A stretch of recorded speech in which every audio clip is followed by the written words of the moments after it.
Your love, it's like Campbell's soup, chicken noodles and the whole nine. Baby.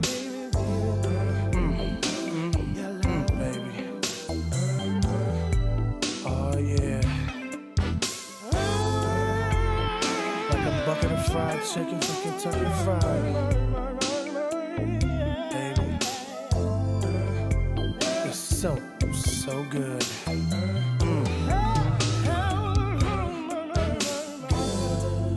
Girl, I know that I neglect you, and you could find another guy.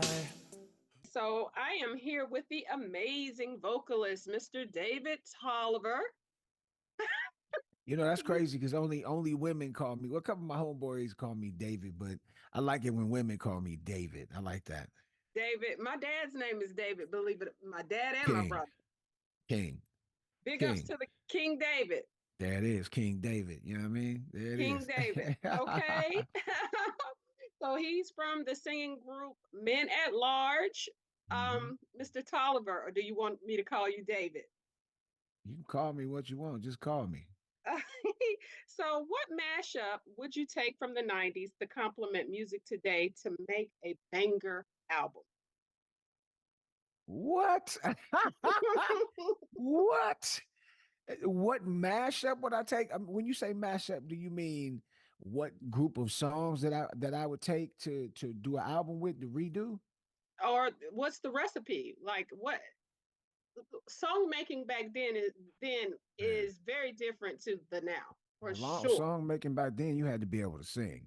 Right. Period. You had to be able to sing, or you had to be able to rap. You know what I mean? And or either have a good deep voice and talk, trash over the thing. But I think today you just throw it out there, and if it sticks to the wall, then it works. But for me though, I've never. That's one thing I give Trey Songz kudos for because he never changed his style up. Like a lot of the artists that came around him, Chris even changed up a little bit, but then he come back, then he go and he come back. He never changed up his style. He stayed true to his R&B ways. I just to make a mashup album today, to make it stick or make it relevant today, I would take like what we did with this latest Minutes Large album. We took what people know us for, which was the great vocals, the good song topics, lyrics, and then we kind of implemented some of the styles of today with how it's mixed sonically, how it's the way we approach the songs and different stuff like that. It's a little younger, but it's still refreshing to people our age. I think you have to be able to adapt to whatever it is that they do. You have to, if you're really trying to compete, you're gonna have to employ a lot of that stuff that they do when they're recording, like dumbing down your vocals, Facts. dumbing down your content, and throwing a hell of a lot of auto tune on it. So I mean, because they can't sing, they can't. Right. It's some out there, Money Long, Bryson Tiller, Eric Bellinger. It's some good ones out there. It's a lot of good ones. Oh Annie yeah. Tracy. It is hard. So what do you think without, That was a good question because I didn't know what the hell you meant. What mashup? What the hell a mashup? A mashup is mashitopman or putting them songs together like cats be getting big on the internet by combining all those songs like Todrick Hall and them or Avery, what's his name? Avery, yeah, oh, whatever Avery, the singing ooh yeah, on everything. he's in Ooh. theater now. I know who you're talking about. I'm Um sure it's type of very popular in theater. right. So what do you think what do you think about Beyonce switching her style up though?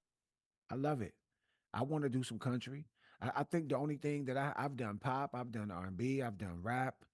Um, I'd love to do some country. I think I would. Lord, she told me that she was in love.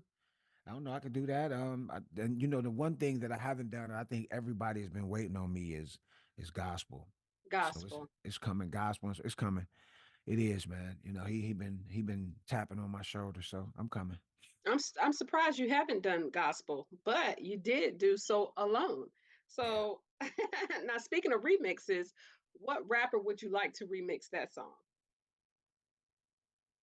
I'm gonna tell you, a Lil Baby or Lil Durk. Those are my two favorites right now of the Okay. newer guys. Lil Baby, Lil Durk. But you know what though? If Drake did it, how would he do that? That would be crazy. What if Drake just redid the whole song? And that would be crazy. Yeah, but no, for real. Like I would one of them or Drake to try to re-sing it. To re-sing it. Okay. Yeah. What was the inspiration behind that track? So now you about to get me emotional because I just been going through. Can I cuss a Oh, lot? A you lot. can Can I cuss? cuss. I've been going through a lot of shit over the last week. That song was written from Gerald Levert. It was for my mom. She had passed away, and he wrote that for me to sing to my mama, my Oh, mommy. Yep. wow, it's a beautiful ballad. Yeah. Thank you. Now, Chris Brown, Quavo, they got the R&B versus hip hop beef. Now, if you and you're not a stranger of beef, like you done had your share of beef.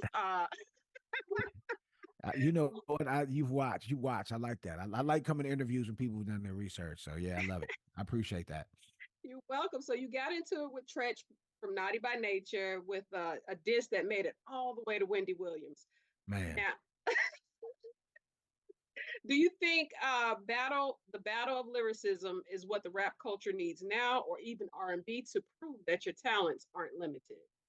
I think they should stay away from it altogether today because these guys, man, these kids today, man, are different. They don't get it. You know, when guys did it back in the day, they might have had a beef, but it wasn't going to get physical. It was just on record. You know, I think very seldom did it get physical. You know what I mean? Cats was just like, "Oh, you got me, you got me, you got me." Now Cats is, shooting folks, or the fans get involved in it, or a homeboy or your homeboy, or your homeboy that's your homeboy going around doing stuff, and it's just Right. just It to get a rep. escalates. Yeah, you know what I mean. So it's crazy, It but is. yeah, I I think they think should what was just that? stay away from it because they don't know what they're doing with that. But do you think it's so? I saw something where the baby was on the shade room talking about somebody offered him money to create a fake beef. It's so many beefs coming out. You don't know what's real and what's fake. So what do you like? Do you think it's a hype just to hype up album sales? I don't know. Chris Brown, I haven't heard Quavo, but Chris Brown, people Oh, forget that Chris Brown can really spit. Like he really can spit for real. Like he raps, he does it. Like right. he's the young Dave Tolliver. You can spit and you can Period. sing. You know what I'm saying? He can really sing. I think some of it, I think a lot of it is real. I think Mm, you just don't know what happens. Then all of a sudden, these dudes come out crying and acting all sugary, and I they, can't take it. for because I can't say the other words. Hey, I can't say the other words. And I think they should stay away from it because they can't take it. A Right. lot of these cats, you will say something, say, "Hey, such and such such, why are you body shaming me? Why are you dogging me? Why are you bullying me?" Like, all I said was hello. You just didn't like the way I said hello, and so now Thanks. that's how extreme and sensitive it is. Well, Quavo's disc wasn't up to par, in my opinion, Hell no. because he had to use a recording from Takeoff.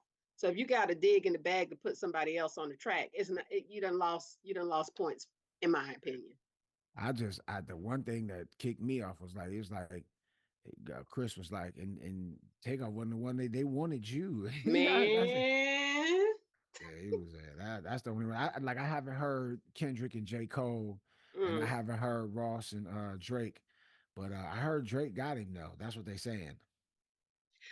Well, and then they're also saying Drake is AI, so that's a whole other situation. We don't know if it's really Drake. It's just too much going on right now. Yeah. I But wonder if what I got with AI and went to Chat GPT or whatever it is and said, man, just write me some lyrics for this song. I wonder, do I get the credit for it or does the cloud? That's a good question. I have no idea, but it's Yeah, happening more frequent than not. start I writing me some songs like that. period. Yeah. So speaking of new songs, because you have new songs, tell us Mhm. about your newest single. Feels good to be back, boy. So this new record is called "Feels Good to Be Back." Of course, Hmm. it's a song I wrote. It's really a dedication to Cleveland. But every time I go to Cleveland, I'm always burying somebody most of the time, and Um, I'm so tired of that. Yeah, it's a good record. It was produced by my man my man Coast Sounds out of Columbus, Ohio. It's my man. I got some more coming back to back. I'm just gonna just start releasing stuff, just kind of like change the algorithm up a little bit, and just keep releasing them records. And whatever happens, happens. If nothing else, if I go, it'll be my part of my insurance policy. Well, you if you had to pour everything out, what they say, don't leave this earth empty. Do you Yeah. feel like you'll leave it empty? Right now, Yeah. if I left, I would leave it empty. Like everything that you had in you, all the talents that God gave you, do you think Oh, you oh, Joe, you saying don't leave? Don't. I think I gave him my all, but I think there are a couple more things that need to be done, facts? and that's why he keep messing with me, You and everybody else, because I'm like, Lord, I mean, is it too many in the population now? Like what man. we got going? It's crazy. It's really crazy. But yeah, Yep. it's coming though, and I keep saying I'm coming, but I am coming. I'm coming with it. With that, I had a record I did called "He's Real." Hmm. Uh, inspirational record I did a lot of years ago, and I found it. I actually have somebody redoing it now, so I could update it and make it sound like something Smokey Norfolk Hmm. or Zacardi Cortez or somebody would do. Like I needed to sound like that, or Anthony Brown, something like that. So it's I'm getting that done now.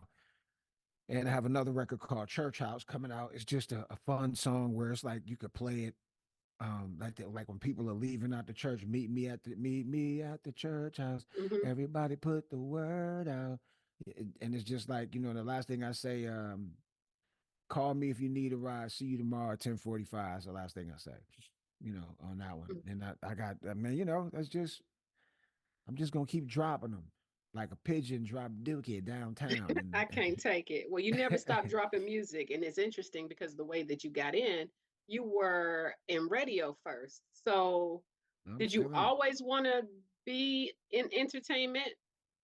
You know what? I don't really know. Like I look at my daughter now, and she's solid at Hmm. 18. She knows what she wants to do. Her talent is so grounded and put together. She's classically trained as well as got the ghetto training from her daddy, and she is everything. But me at 18, I wanted to sing, but I wasn't as serious as she is. I wasn't ready, and it just kind of fell in my lap, so to speak, and it worked out. Yeah, it's still working out today. Yeah, for Now, sure. you've Because I don't done, have a choice. I mean, it's in It's you. either that or the streets. It's either that or the streets, It's what I and I'm say, not a street guy. right. It's not on you, it's in you. It's just in you. So, No, it's in you. No, I'm joking. what is your no, no, no, no. Was it difficult to break into acting? Because you've done some stage plays, and what was Man, the most challenging role you've ever played? oh man. I don't think that I've had my most challenging role. I've done about 50 plays, and most of the time I'm typecast, and I'm cool with that because type cash. Right. Usually I'm the dad, the grandfather. I got the gray up because I'm not really graying that much at 53. The criminal, the thug, the funny dude, or of course the pastor. Um, I don't think that I've had my most challenging role. My most challenging role to this date is a production called A Father's Love, Mm, and it was just because of all of the I don't know, just all of the anger that I had to have the whole time. But it wasn't really hard because I'm grouchy anyway. So, like my daughter always says, he's always playing the parts where he's playing himself. He's playing himself. Ooh, So, okay. yeah, so that's what it is. She over there talking trash about me now. Listen, they're gonna call you out now. Yeah, they Now, are. what is your favorite process or favorite part when it's time to make music? Is it the completion or like that? Aha, this is gonna be lit.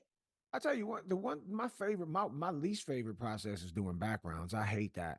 That's why a lot of my stuff is so simple, and the way they're so complex with the way they do the backgrounds. Now Mm. I've tried to employ that into my making. I'm gonna have to get my daughter to help me, or my man Jay Sean Champion to help me with these next records because I want to do something bigger.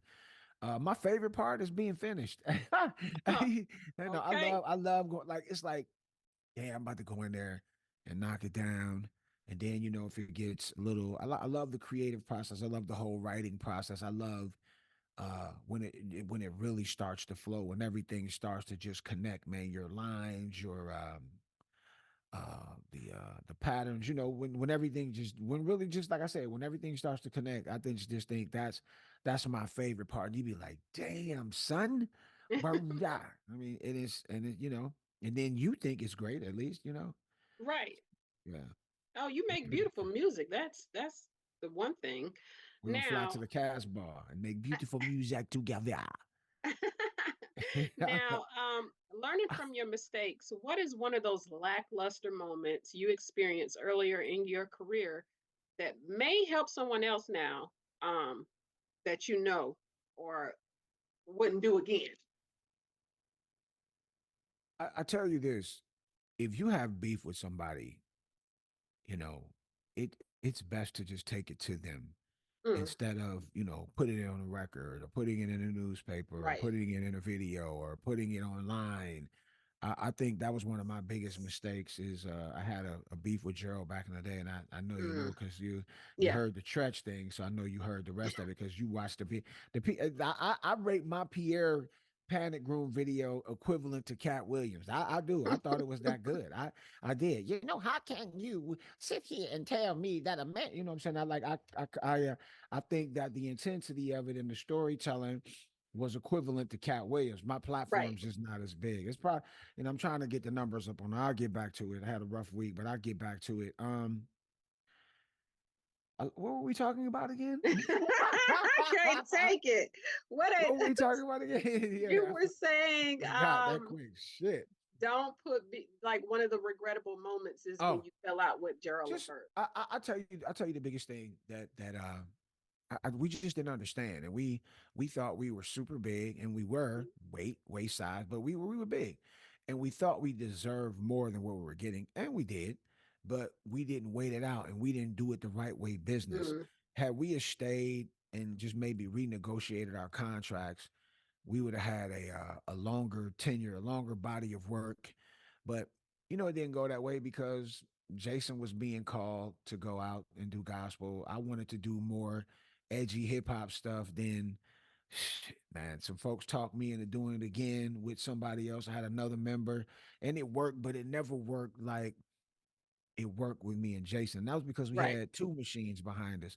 This one here, we didn't really have a machine. We had an educated white man who had a lot of money, and Hmm. I was mad at him for years, but it was just he was ahead of his time, and Mm, all the he really was, and I had to apologize to him too, my man Scotty Campana, because he was ahead of his time. He was trying to do stuff digitally and mm. stuff way ahead of that, and all the black dudes at the retailers and all kinds, they was like, get out here. The reason I'm talking to you is because you know what I'm saying. And he was ahead of the curve. And now what he was trying to do back then in the late '90s is what they're doing now. So That's crazy. and so I would have never. But had we stayed in those contracts, who knows what would have happened? But I think everything happened for it turned out the way it is. I think when you come from where we come from, and you go another direction, if it's not working, what you're doing, then you have to try something else, or maybe quit or do something different, or figure out what you're doing wrong. Man, and at 53, sometimes I'm still trying to figure out what I'm doing wrong. I mean, I'm good, but like I want to do more and do better. You know what I mean? More Right. stuff, and it's falling in my lap now. It's just unfortunate that you go ahead to the next. I don't want to go there, but go ahead. I ain't about to do that. I ain't doing that. Go ahead. That's okay. I mean, I feel like someone who's that's what you learn. You're still learning. You don't Yeah. know it all. I think Yeah, that's and the and that's the thing. If you don't learn anything, still you think you know everything, you screwed. Then you don't know shit. facts. I don't mind learning from the younger. I even learn from my daughter. I always talk about her, and she treats me so mean. Like she beats me. I'm serious. Like if I hate to ever have to go to a nursing home or be disabled because she would probably beat me. It wouldn't feed me and all kinds of stuff like that. Yeah, but she's so smart, so intelligent, very knowledgeable, and I am happy for what she has become, and I'm excited for what she is about to become. And I learn from her all the time. Like I tell her, my mother didn't have the time nor the money to do all the things that we had were able to put her in. But at 14, 15, 16, I wasn't as passionate about the music like she is. You know what I Hmm. mean? And it's incredible to see her. She just did Sister Act. She plays Sister Mary Clarence. Now her school, they do professional productions, and she Oh, was the wow. lead in Sister Act. And they did like 8 shows over 2 weeks, which I thought was Insane. too much for a high school kid, because she also just got back from Italy from doing a choral competition over there. So she was practicing there at 7 in the morning, going to class, then going to practice Sister Act and not getting home till after 10 o'clock.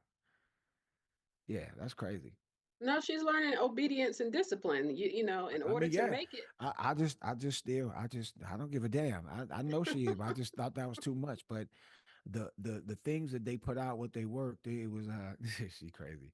What they did, man, was man, it was incredible. Shout out to Miss Rice and her whole staff over at Landmark Christian School. It was a masterpiece because of all that hard work. So, do Yeah. you see a lot of you and her in your artistry? Everybody said she's better than me.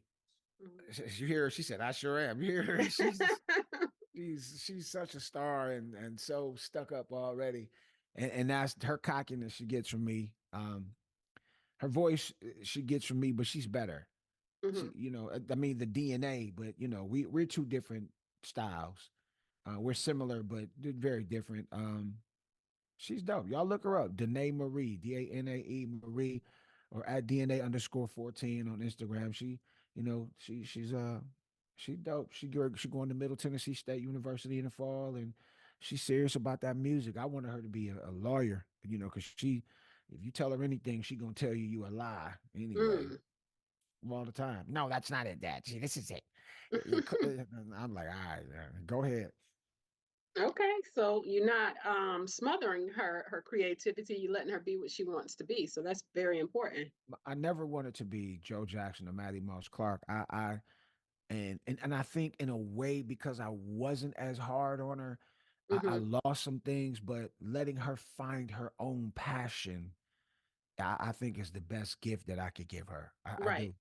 I'll be like, let's do a record. Yeah. I'll be like, I forget it. But I tell her, I said, I'm not gonna be here forever. And Right. you don't want to be like Natalie Cole and those other artists who, Layla Hathaway, where they have to go and, you have to fight for the rights for your dad's stuff, and just to get those, like, where you gonna get the sessions from my stuff now? Because they Right. don't use them tapes no more. Them tapes got destroyed. All our reels, all our stuff got destroyed. Wow. Yeah, the classics, the very first album that was destroyed. The Mm. second album is some, I don't even know where it's at. You That's know, crazy. that's crazy. It's a mall pub. Now, tell us about you have a clothing line, you have unisex vest line.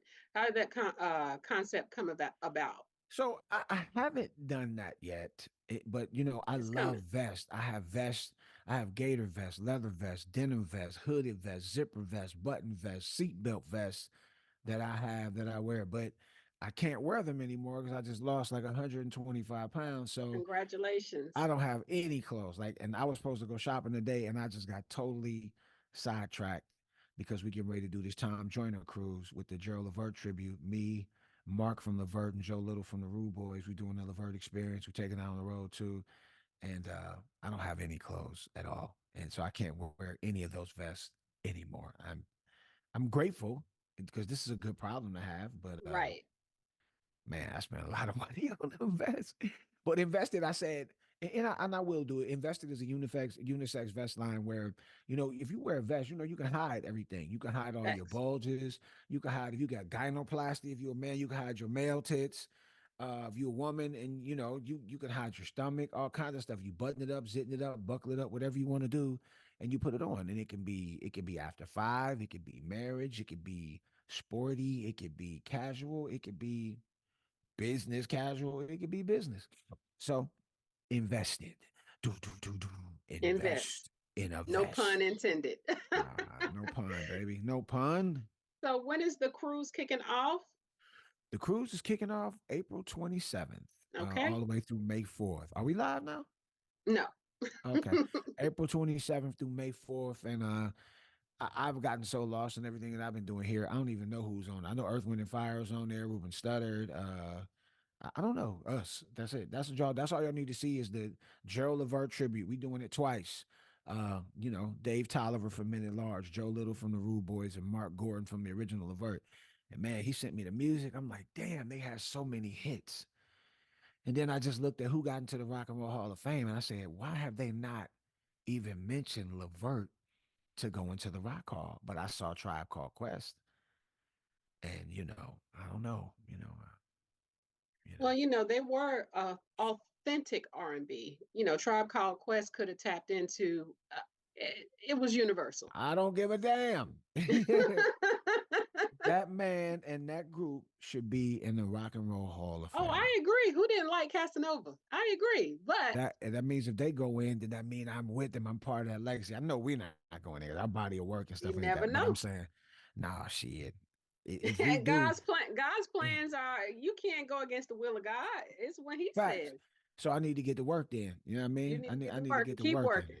Work, work, work, work, work. Oh Give me Lord, all that I can't work, work, take it. work, work, work. Now, I have two more questions. Take your You time. wanted big men to feel good about themselves when you first came into the game. Um, though battling with your own mental stigmas of insecurities with obesity, now you've launched the Eat Your Heart Out campaign. What? Tell us about Damn. I'm in love with a stripper. that.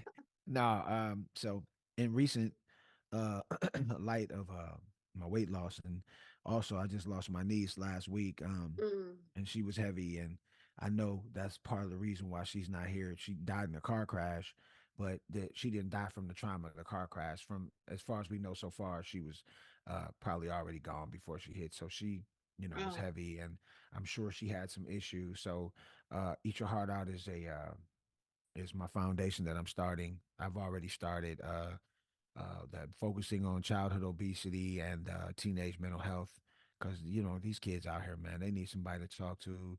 They have a hard time trusting and being open and being free and being vulnerable, because this world is just not kind to that. You know what I mean? Period.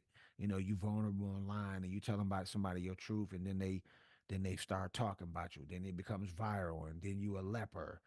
right. But as a kid, I wasn't really heavy, but I wasn't even really heavy. I started getting, a little husky in like the fourth, fifth grade, but I didn't really get super heavy until I got into my middle to late 20s. And of course that was from eating late and traveling and hanging out with Gerald and them and getting high and Mm, going to eat at 3, 4 in the morning, then sleeping on that. And like I used to I working at the radio station. I started doing that when I was about 15. So, but when I started driving and stuff like that, when I got off the air, my boy's dad worked at a barbecue. He owned a barbecue spot. It's called Emery Green Barbecue. mm-hmm. Why when I got off at 6 in the morning, I went up there, had a pitcher of Coke and a 4-piece chicken dinner. Yeah, I would eat that almost every day, and then go home and go to bed on it. And then Right. so I'm grateful and thankful to still be here. You know what I mean? Like I said, I've had my weight struggles, and I just want them to know, it's the long-term effects. The crazy thing is everything used to be because you were fat, or you got a cold, you need to lose weight, your foot hurts, you need to lose weight, your back hurt, you need to lose weight, or you got herpes, you need to lose some weight and it'll go away. God, But dog. no, seriously. But now I told people, like I did the eulogy at my niece's thing, and I said life is playing duck duck goose with everybody. Mm, You know what I'm saying? With a picker, picks the picky, you got to chase them. But if you don't catch them, then you got to go back and you got to pick again. But in this version of the game, when you get picked, that's it. It's nothing right. else. It's over. And life is playing duck, duck, goose with everybody's family, loved ones, and all that stuff. And if I can help a family with some obese kids that maybe they don't have clothes and they can only afford to go to Burlington and buy those bullshit clothes, that or Marshalls that are very cheap. And if you wear a 5X and you buy a 5X, it fits you like it's a 1X. The best place to go for a heavy set, man, would be DXL. When you go to D, and Mm-hmm. those shirts cost $50, $60. I got a garage full of them right now that I can't wear. $50, $60 a piece. If you buy two, you'll get them for 40 a piece. You know what I mean? People can't afford that. So we're able Right. to help them with some quality clothes. So if you got to wear that shit every day or twice a week, you don't got to throw it in a washing machine. You just keep it clean and you can wear it, and it's sturdy and it's durable. Teach them how to read the labels and learn what you're eating. Know what you're eating when you put it in your body. If a mother is can only prepare, processed food, so we'll take her to a healthier store or and buy her comparable foods that are healthy and fill up a cart, and so she can take it home and cook that. Comparable to things that they might like. It's a journey. It's a lifestyle. And it's you know the mental things with that, like I was telling people, man, the highest I've been was like 525. Like I'm 290 now. Um, when Congratulations. I started, thank you. When I started my weight loss journey, I was like four something, and that was like the end of 22. And so now I went from like 420 something, like I'm like 290 now. I want to get to 250, and so you know, it's a mental thing because like when you heavy, you like, oh man, I do not feel like walking over to that mom over there. I do not. Hey man, do that for me, man. You know I'm fat, man. Hook me up. Or you'll be like, shit, why did I eat that? Oh my God, man. I'll start again Monday. So Right. 20 Mondays later, you're sick. You got diabetes, you got heart issues. Man. And it's not just fat people now too. It's everybody's having these problems. And it's the food, it's the stuff they pumping in the air, it's your mental anguish that you go through daily. It's a lot of stuff, man, and they throwing it all in your basket of life, and you got to deal with it. I tell people Right. the hardest thing about life is life, so deal with it. Yeah. Word Life. down. Life be life. And so then my final Life be question. life, and I'm putting that on a T-shirt. Life Life be be life, and life. And we can that's a split fact. that. Life be life, and Right. So, can you tell our viewers where they can follow you and stay up to date with your programs and new music that you have coming out? so understand the foundation is in the infantile stages. Like I said, everybody's throwing at me with the death of my niece and all kind of stuff. I just got stopped in my tracks with that. But it's called Eat Your Heart Out. I don't have pages and stuff up for that, but I'm going city to city doing fundraisers and bringing some of my friends and some of the top local talent in the city. And we raising money in every city, and we giving money to families. Like, you see the Susan G. Komen and the Cancer Society, but you never see where the money goes. Like if I could see them give them to some lady who can't pay her co-pays or pay for her medical bills. That's what we doing. You're gonna see us put the money in people's hands. That's what we doing. Right. So stay update with me. Hit me up. Everything is Dave Men at Large. Dave Men at Large. And I'm probably gonna change that soon. Dave Men at Large. DaveMenatlarge. Or Dave Tolliver on Facebook, but it's Dave Men at Large everywhere. TikTok, Instagram, X, Threads, all of it. Dave Men at Large. Period, Pooh. So we got action. Oh, we Thank definitely you. got action. We definitely got action. So thank you so much. I enjoyed you, and I hope so. nah, you were a dope interview. I'm getting ready to follow you on IG. Just an FYI. Just an FYI. Just an FYI for your information. No, I'm old as hell. That's the oldest one ever. Yeah, I got Oh you. well, I'm right behind you. So thank you. Thank you. Thank you, Justin. FYI. Have a good night. Bye. Bye. Your love, it's like Campbell's soup, chicken noodles and the whole nine. Baby, baby, baby. Oh yeah. Like a bucket of fried chicken from Kentucky Fried. Baby, it's so good.